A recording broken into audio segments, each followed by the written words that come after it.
Hello everybody, this is our first career night. Chef Zachary here, and today we are going to be making chocolate chip cookies.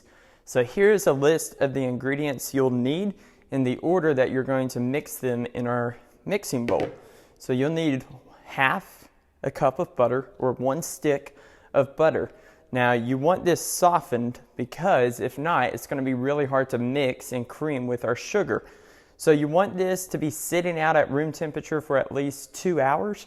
And after that, it will be soft enough that you could pour it straight in to our mixing bowl. Now, there are 2 different types of butter that you'll find at the grocery store. You'll find salted or unsalted butter. Typically, when baking, most people recommend that you use unsalted butter. This is salted butter. And salted butter is okay as well, but you may need to adjust the salt in your recipe depending on whether it's salted or unsalted butter. So, half a stick of butter. Now, we got half a cup of brown sugar and half a cup of white sugar. If you see there, the brown sugar looks like it is all compact. And that's because when you measure out brown sugar, you actually push it into the measuring cup, and that'll make it more accurate to what the recipe is talking about. And then the white sugar is just regular white sugar. So half a cup of butter, 1 cup of sugar. You can use 100% white sugar. It'll make your cookie a little bit more crispy and less chewy. The more brown sugar you use, the chewier it'll be.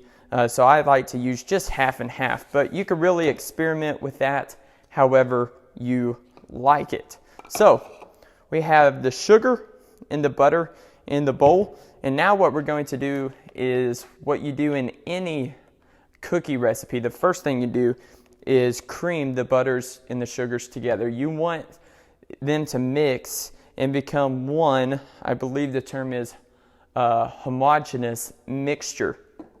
And you may be wondering what this dirty Chef Zachary apron is. Well, you know what they say about a chef with a dirty apron? It's that they don't wash it. So, like I said, you're going to mix this, and in a couple seconds, we'll show you what it looks like.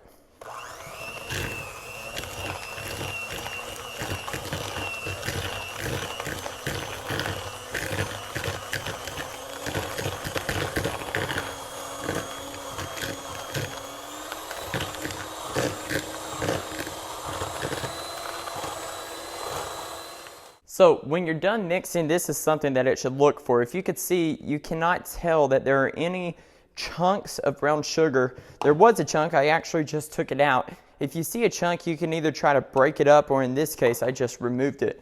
You want to make sure that the butter and the sugar, if you ran your fingers in between there, you cannot feel any lumps. You want it completely smooth. You know, chocolate chip cookies, they're really something that everyone likes.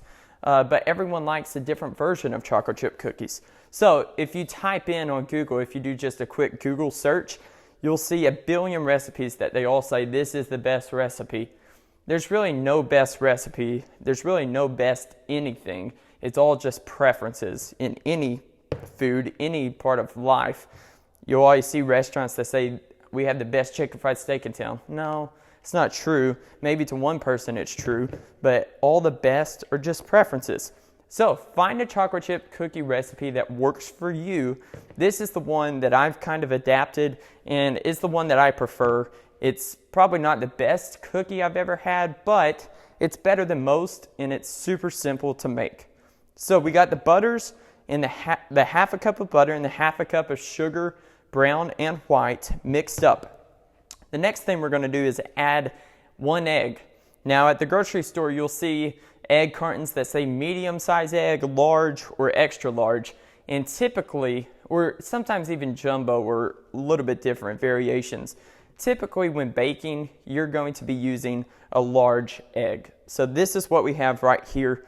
A tip when you're cracking an egg, never crack the egg on the side of the bowl, because then it just creates a mess typically. If you crack it on the counter and then you open it over your bowl, you'll get a much more even crack. So the egg is in. Room temperature egg is preferred, But if it's not a big deal. You may just have to mix a little bit more. So we mix the egg in with the butter and sugar, and then we'll add a little bit more ingredients.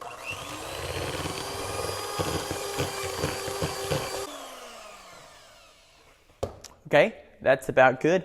Now, when you're creaming the butter, sugars, eggs, there's really no such thing as over mixing. You can really mix it pretty well. Once you add the flour, you don't want to over mix because the flour has protein and gluten in it, and it tightens up the more you work it. But now we want to add vanilla. Vanilla, don't substitute pure vanilla for imitation vanilla at the grocery store. Pure vanilla smells delicious. It's way more expensive than the imitation, but if you use imitation, your cookies will taste so much different. My mom always told me never measure vanilla, so I never have in my life. But for you at home, I recommend just doing a teaspoon of vanilla, about like so. I probably add a little more, but it's really to your liking. But at least use 1 teaspoon of high quality, good vanilla extract. So that is our last wet ingredient, and we're going to mix it, and then we'll add our dry ingredients.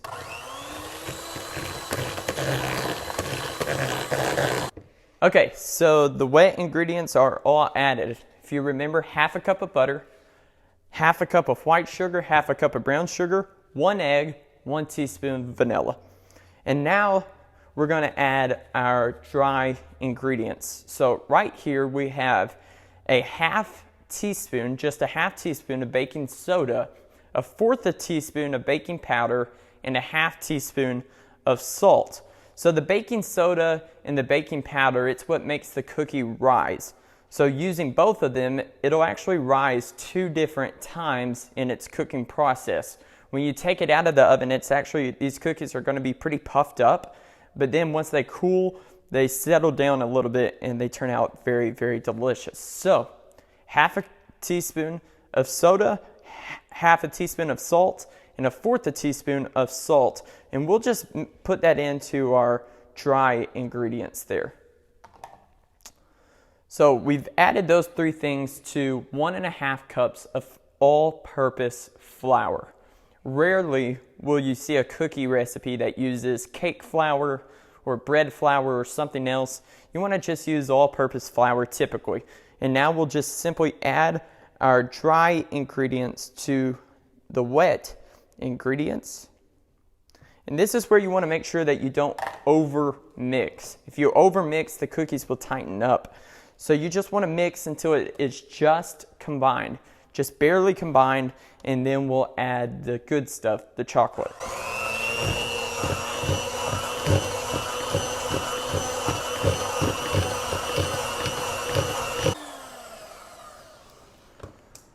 One more thing to look at when you're mixing the flour and the dry ingredients into the wet, it's going to turn like very powdery, and then it's going to look like little balls. But then once it comes together and you can form it into a dough, you know that it is ready to add the chocolate to it. Now the chocolate, you could do 2 things. You could do the traditional, use 1 cup of chocolate chips. These chocolate chips are semi-sweet. You could use milk chocolate or dark chocolate, whatever your preference is. Semi-sweet is the most typical for a chocolate chip cookie. Or you could do what I like to do and what I prefer, and that is to use, for every cup of chocolate chips, use 1 4-ounce bar of semi-sweet chocolate. And the reason why I like using this chocolate is simply because it tends to melt and blend more in the cookies than do chocolate chips. Chocolate chips tend to melt, but then they harden back up and they never really spread out in the cookie. If you use this bar and you just kind of roughly chop it up, then it'll melt a little bit better within the cookie recipe. So just roughly chop it, and then we'll add it to our recipe. So, like I said, just roughly chop this up until it's just a hair smaller than the chocolate chips. It doesn't have to be perfect.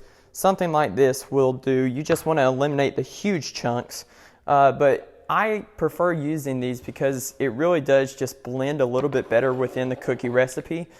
you'll have little pieces of chocolate that melt and stay melted instead of just having chunks that don't really ever blend in with the dough like chocolate chips would. So you can use this. If not, just use 1 cup of chocolate chips. It'll still be a delicious cookie recipe, but this is what I prefer. So you have the chocolate there in the bowl. You're just going to mix this just until it combines, and then that'll be it for the dough.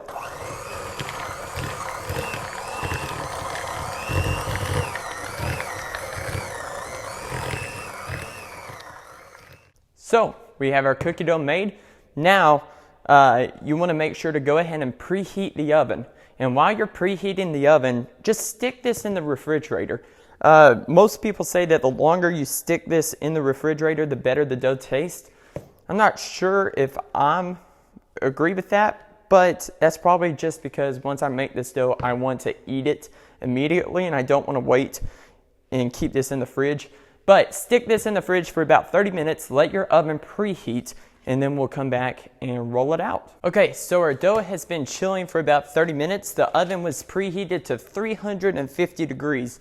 Now, if you do not have a cookie scoop that you can measure out perfect cookies, this recipe should make about 18 cookies, about 1.5 dozen. You can simply use your hands, and what I like to do is just roll it in a nice ball, and then you'll set it on the baking sheet a couple inches apart so that they don't just all join together when you cook. And when I do this, my cookies are probably a little bit bigger than what the recipe technically would call for, but I would rather have a big cookie and eat, 2 or 3 than have little ones that I'm tempted to eat like 10 of them because they're so stinking tiny. So you're going to roll these out, and then we'll be ready to throw them in the oven. So the cookies are rolled out and they are ready to go in the oven. They will bake at 350 degrees for about 10 to 15 minutes, depending on the temperature of your oven.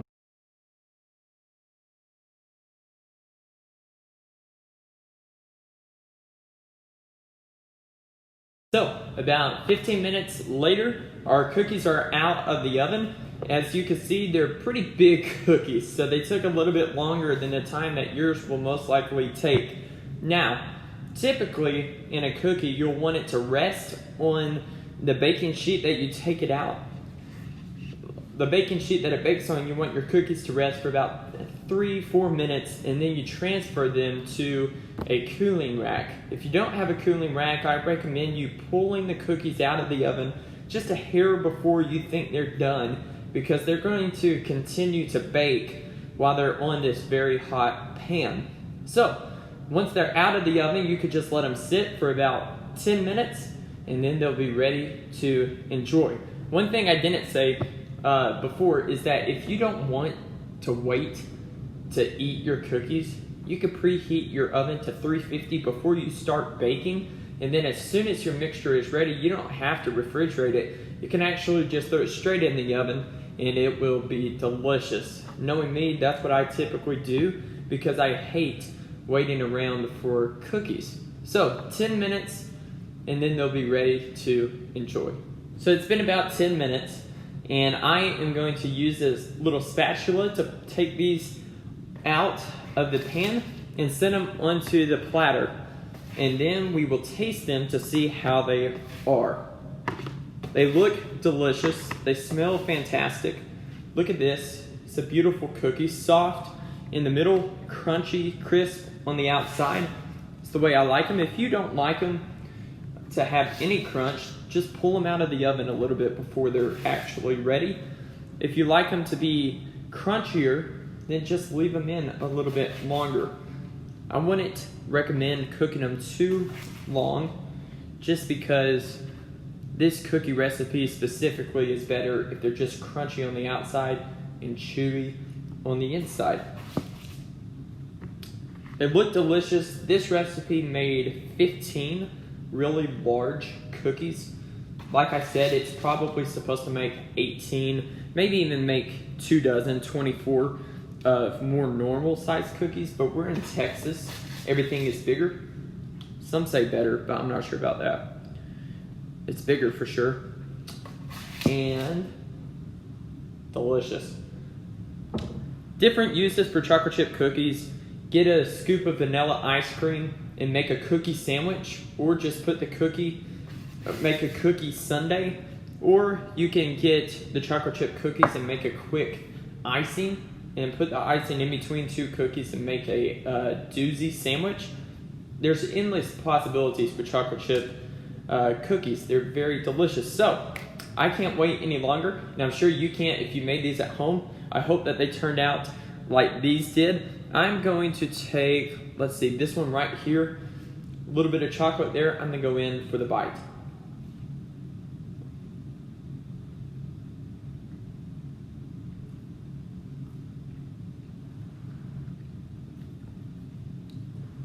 Very good. You can taste that the chocolate, and you can see it if I tear it apart here, the chocolate just incorporates a little better when you use the bar instead of the chocolate chips. They taste super good, super simple recipe, and I hope that they turned out as good as these did.